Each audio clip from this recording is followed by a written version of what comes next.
감사합니다. 오늘 성가대 찬양을 들으니까 50년 전에 제가 좀 힘들었을 때 하나님께서 총신대 강단에서 기도할 때에 너 이 찬송을 불러라. 그 찬송이 기억이 나서 참 감사합니다. 오늘 말씀을 통하여서 여러분은 행복한 사람입니까? 진짜로? 그렇지 않은 것 같아요. 왜냐하면은 우리 염려가 가득하잖아요. 여러분 삶을 한번 돌이켜 보세요. 어떤 사람은 건강으로 힘들어하고, 어떤 사람은 재물이 없어 힘들어하고, 어떤 사람은 사람 관계 때문에 힘들어하는데 무슨 행복이 있느냐 이거예요. 또 이민생활 하면서 힘든 것도 참 많잖아요. 이런 가운데 우리가 무슨 행복이 있느냐 이거예요. 오늘 말씀 보면은 모세가 바로 우리를 향하여 하신 말씀, 너는 행복한 자다. 왜? 행복할 조건이 하나도 없어요. 광야 40년이 행복합니까? 광야 40년 동안 살아갈 동안 그들이 행복을 느꼈을까요? 아니잖아요. 먹을 거 없다고 하나님 앞에 대항하고, 물이 없다고 하나님 대항하고, 원수가 온다고 대항하고, 가는 길이 끝친다고 대항하고. 근데 뭐가 행복한 자냐 이거예요. 우리의 삶 지금까지 돌이켜보면은 우리들도 똑같은 삶을, 광야와 같은 삶을 살아왔어요. 그러면 행복이 무엇입니까?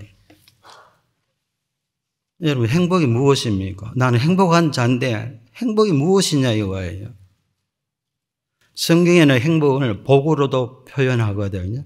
시편 1편 말씀 보면 복 있는 자, 행복한 자 거의 같은 뜻이에요.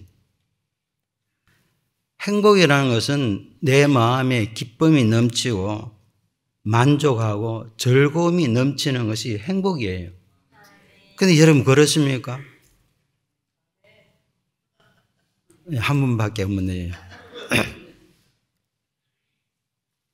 우리들은 행복에 대한 것을 이야기하고 행복을 느낀다고 많이 하지만 정말로 우리는 하나님 앞에서, 우리 주님 앞에서 내가 행복한 자인가 한번 점검해 보는 시간이 되시기 바랍니다. 행복의 기준은 사람의 가치에 따라 다른 거예요. 내가 돈이 나의 주인이라면 돈이 많으면 행복하죠. 내가 공부를 열심히 하고 지식을 가진 사람은 지식을 내가 다른 사람보다 더 많은 지식을 가지고 있으면 행복하죠. 또 건강이 중심이다. 그러면 건강하면 행복하죠. 그런데 그 행복은 잠깐이에요. 세상이 주는 행복은, 세상과 세상의 것이 주는 행복은 잠깐이라는 것을 여러분 잘 아시잖아요.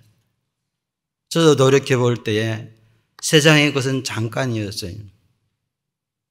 아무것도 아니라는 거예요. 그러나 하나님과 나 사이의 관계가 얼마나 중요한가. 하나님과 나 사이의 관계에 정말 내가 하나님을 기뻐하고 하나님이 내 마음, 내 삶에 만족이 되어지고 하나님이 나에게 즐거움이 되어지느냐. 그것이 최고의 행복이라는 거예요. 우리가 신앙생활 하면서 이것을 잊어버리고 있다는 거예요. 여러분, 하나님이 정말 하나님 때문에, 우리 예수 그리스도 때문에 내가 행복한가? 이걸 잊어버리고 산다는 거예요. 세상에 찌들리고 세상에 수고하고 피곤하고 지쳐서 가지고 하나님과 나의 관계가 멀어져 있으니까 우리에게는 행복을 찾아볼 수 없어요. 그래서 어떻게 합니까? 내가 하는 말투라든가 주위 사람이 나를 조금만 건드려도 싸움 딱이 되는 거예요. 주위 사람은 나에게 조금만 어떻게 한 소리만 하면은 가만히 있지 않잖아요. 그냥 내 속에서 확 올라오는 거예요. 그는 하나님과 나 사이에 문제가 해결되지 않았다는 겁니다. 그래서 세상의 것이 풍성할수록 염려와 걱정이 더 심해지는 거예요. 하나님과 더 점점 멀어져 가는 거예요. 그리고 그뿐만 아니라 세상과 세상의 것이 풍성할수록 하나님 떠나는 경우가 많아요. 신명기 읽어보면 모세가 그렇게 예언을 하고 있습니다.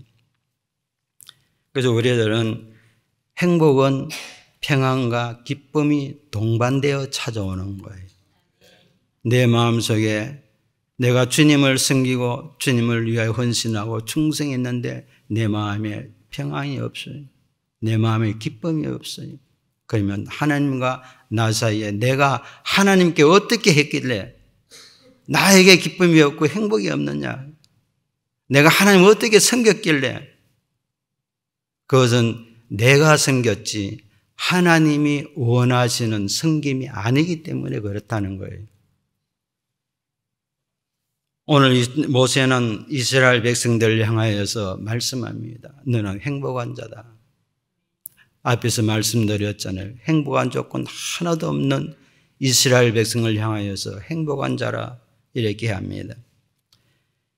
행복의 조건이 우리의 삶도 돌이켜보면 행복의 조건을 찾을 길이 없습니다. 정말 행복의 조건을 찾으려면 길을 쓰고 해야지만 찾을 수가 있다는 거예요. 우리는 이 땅에 살면서 어떤 사람은 물속에 빠져 죽기 직전에 있어요. 이사야 43장 2절 말씀 보세요. 어떤 사람은 물속에 빠져 직전에 있어요. 어떤 사람은 불 속에 들어갈 직전에 있어요.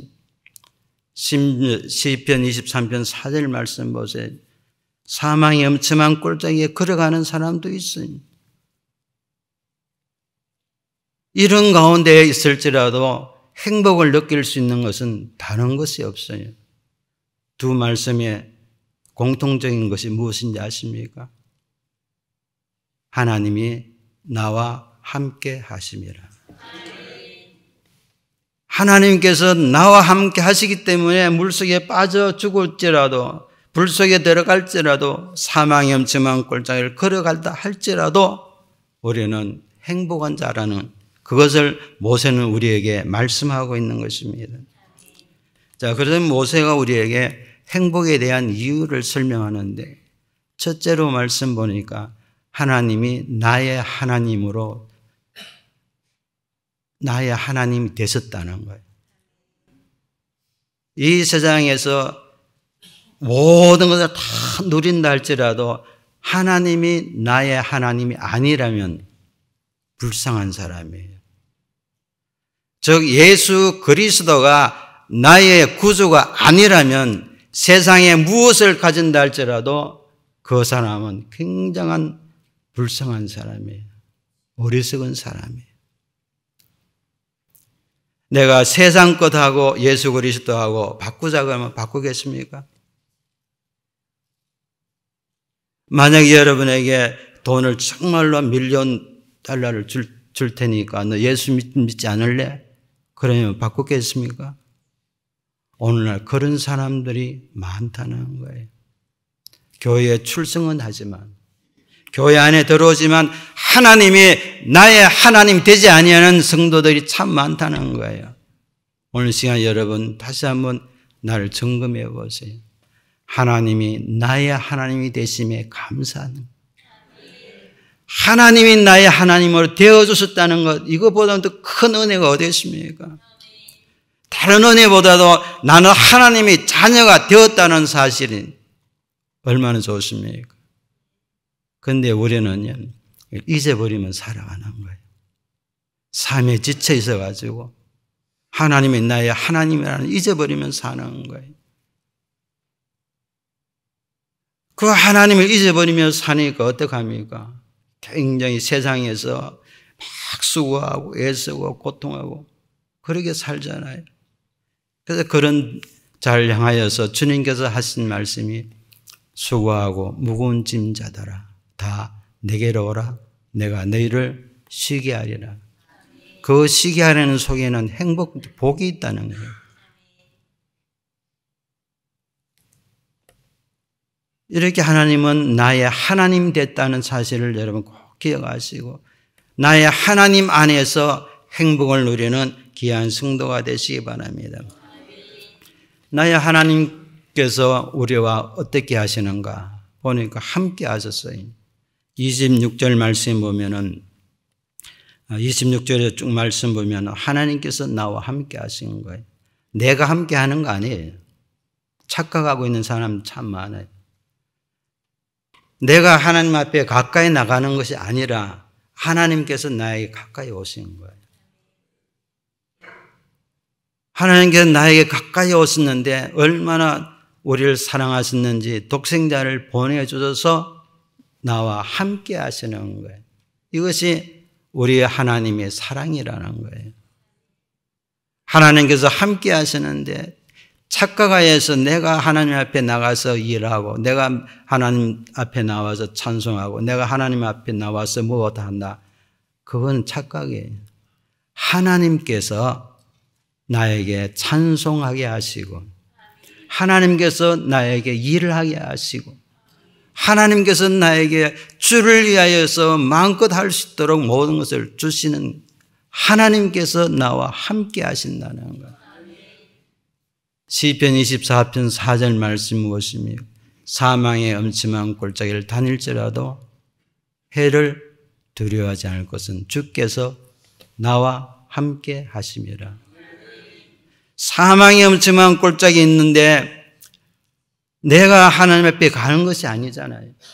사망의 엄침한 골짜기일 때 하나님께서 나에게 오셔서 그냥 놔두면 죽을까 봐, 사망의 엄침한 골짜기에서 죽을까 봐 하나님은 함께 가시는 거예요. 그래서 우리의 삶 때는 힘들잖아요. 그때 하나님 어디 계십니까?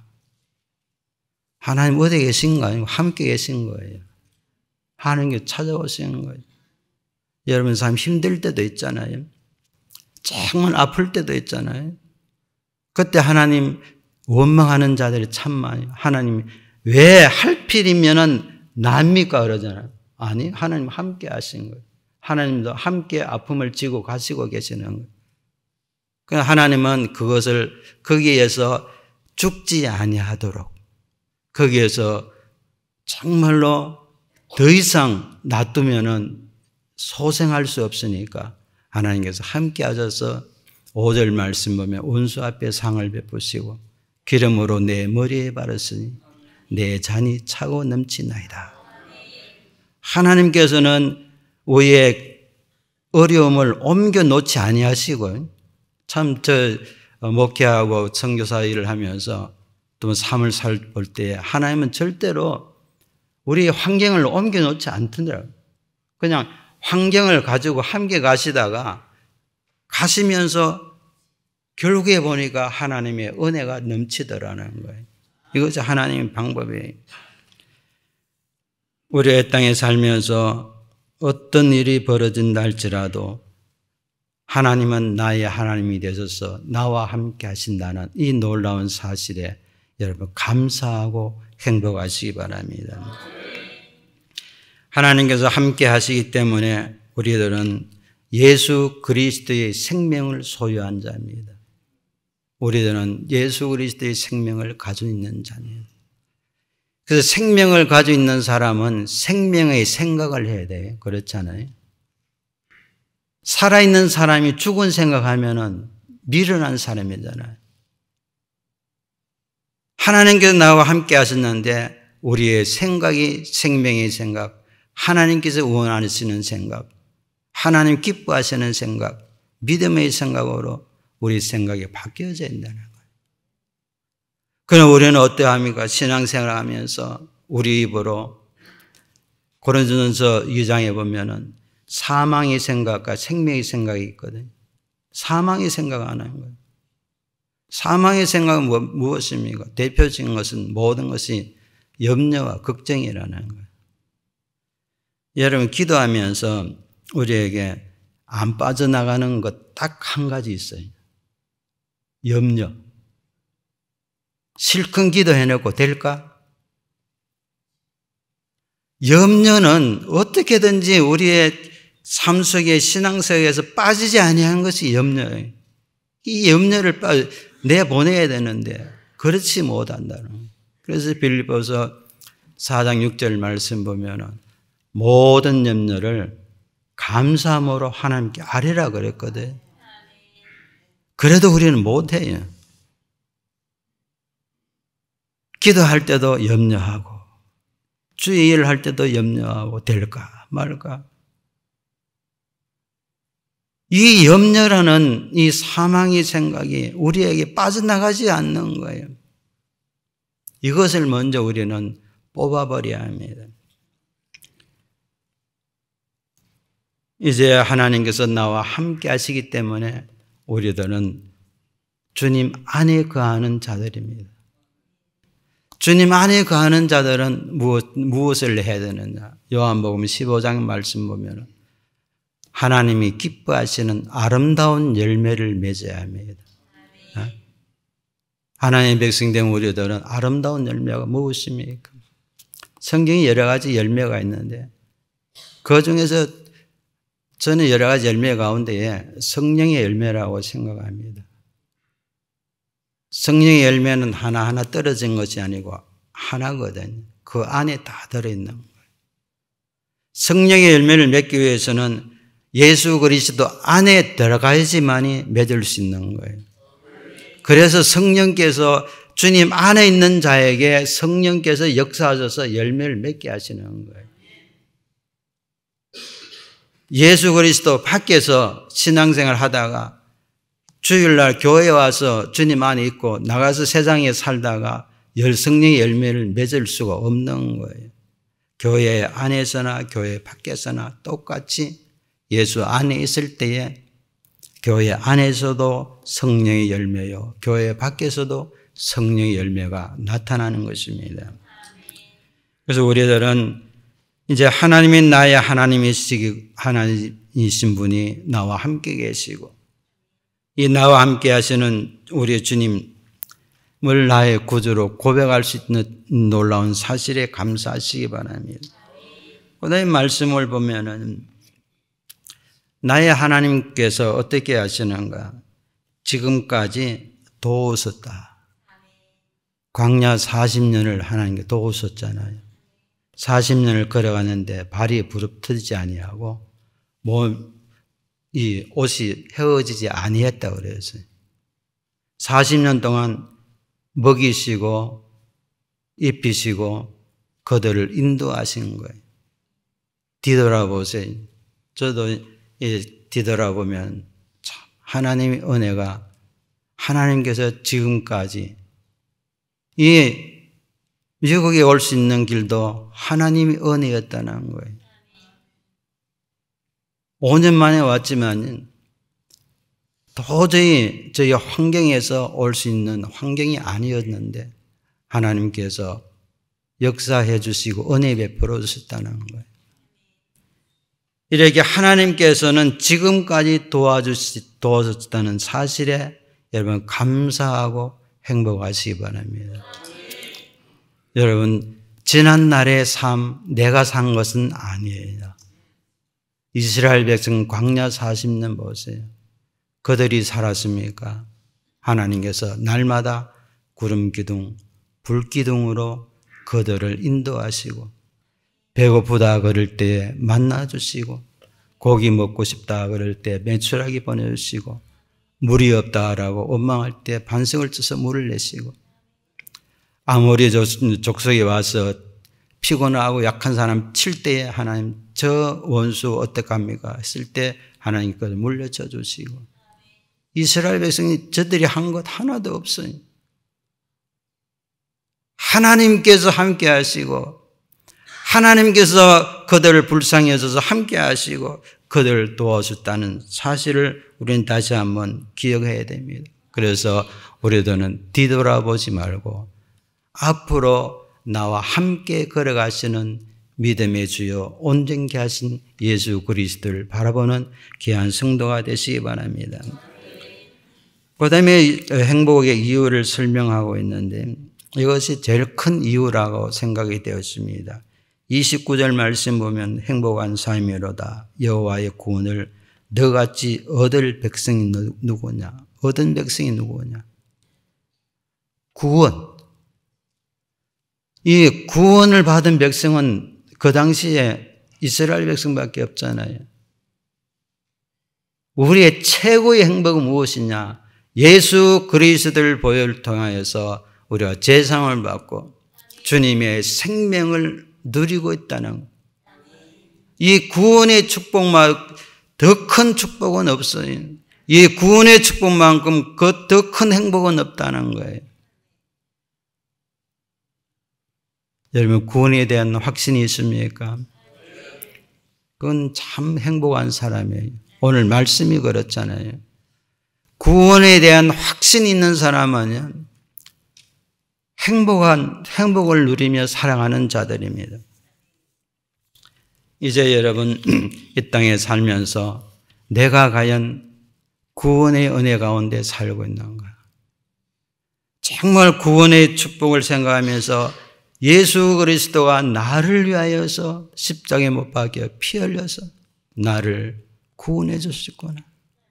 이것이 감사 감격이 일어나야 합니다. 나를 살려주심에 대해서 우리는 감사해야 합니다. 보잘 것 없는 나, 죽었던 나를 살리시고 정말 하나님 앞에 섰을 때에 부끄러울 밖에 없는 나를 살려주시고 하나님 앞에 섰을 때에 정말 고개를 들 수 없는 죄인된 우리 하나님께서 너 모른다 하지 아니하시고 이런 죄인을 품어주시고 구원해 주신 이 예수 그리스도 하나님의 사랑, 이 사랑에 여러분 감사 감개가 있습니다. 잊어버리지 마세요. 우리는 구원의 은혜를 잊어버릴 때가 참 많아요. 세상에 살다 보면서 이 구원의 은혜를 우리는 언제 내가 구원의 은혜를 누리고 있느냐. 그래서 저 멀리 가는 거예요. 주님과 멀리 가는 거예요. 주님과 멀리 하면서 자꾸 나오는 것은 이 사망의 끝만 나온 우리의 모습을 발견할 수 있습니다. 오늘 모세는 우리를 향하여서 너는 행복한 사람인데 그것은 구원을 받았기 때문에 여러분 너는 행복한 자인 줄 믿습니다. 여러분 구원자로서 행복한 자인 것을 믿습니다. 그래서 행복한 사람은 행복하게 살아야 합니다. 그렇죠? 행복한데 불행하게 사는 사람은 어리석은 사람이에요. 여러분 삶을 한번 돌이켜보세요. 나는 행복한데 정말로 불행하게 살아가요. 왜 그렇습니까? 행복한 사람은 행복하게 사는 것이 마땅한 거예요. 그리고 행복한 사람은 행복한 생각을 해야지 행복한 삶을 사는 거예요. 행복의 생각을 하지 아니하고 자꾸 불행의 생각을 하니까 행복자로서 어리석은 삶을 살고 있는 우리의 모습을 발견할 수 있습니다. 오늘 시간에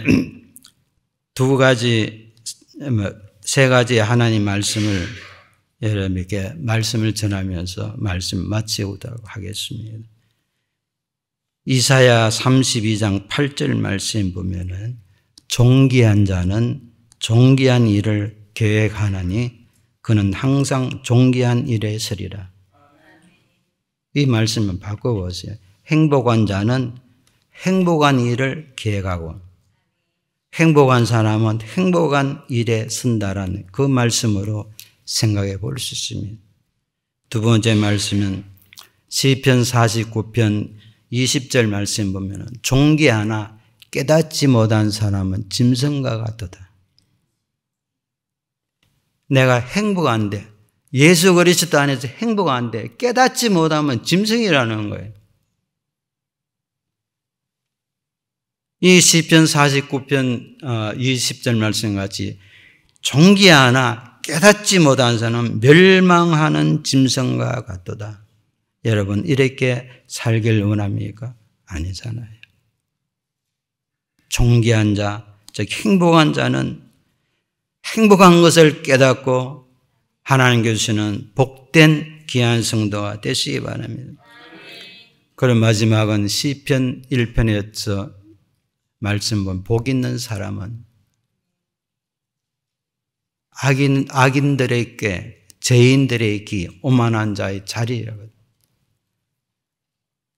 행복한 사람은 가는 자리가 있고 가는 곳이 있고 먹을 것이 있고 못 먹을 것이 이렇게 구별된다는 거예요. 그리고 행복한 사람은 2절 말씀과 같이 오직 여호와를 즐거워하며 그 말씀을 묵상하는 자로다. 행복한 사람은 날마다 하나님 말씀을 즐거워하고 하나님 말씀을 묵상하여서 시내가에 심은 나무와 시절자 가지를 맺은 늘 풍성한 하나님께 인정받는 귀한 성도가 되시기 바랍니다.